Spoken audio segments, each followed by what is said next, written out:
Well, if you want to understand, folks watching CNBC are going to get it better than anybody. It's supply and demand. At least in Florida, demand is outstripping supply. The Cleveland Clinic in Weston, which is near Fort Lauderdale, just announced that they're done. They can take no more appointments. Starting next week, they'll run through 2,200 injections, but they can't go any further because they're waiting for more of that vaccine to arrive. Here in Fort Lauderdale, Broward Health, another organization that announced that they would start taking people to get the vaccinations, was overwhelmed with the response. More than 100,000 phone calls came in, 30,000 emails. In fact, so many phone calls came in, it crashed the system. They announced that they can only now handle 5,000 injections with the supply they have. That takes them through the end of February. On Florida's West Coast, in Fort Myers and Lee County, they decided to do something different. They would just open it up and first come, first serve, people lined up. If you're 65 or older, you can indeed line up and get it. Well, people are waiting more than 8 hours, so there's a lot of complaints there. And to put a final number on all this, Florida has 21 million residents.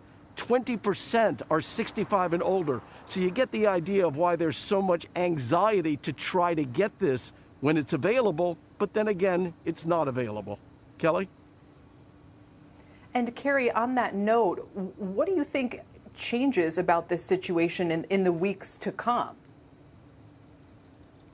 It's really a matter of empowering the local health departments to get the vaccine out to the right people. You gave the numbers at the beginning. Why is it that there is so much vaccine that has been shipped and yet so little of it has been injected? I got to tell you, I've been to some hospitals where I saw healthcare workers getting injected, and I was kind of surprised. I expected it would be a line of like people as far as I could see getting the injections. There were periods during the day where 2 or 3 people came in and got a shot, and then like lulls. I don't quite understand that part of it.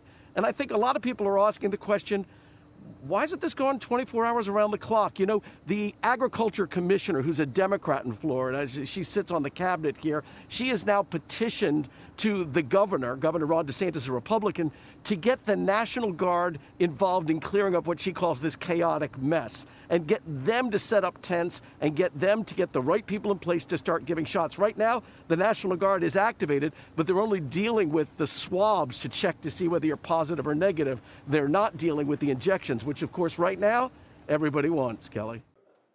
Shepard Smith here. Thanks for watching CNBC on YouTube.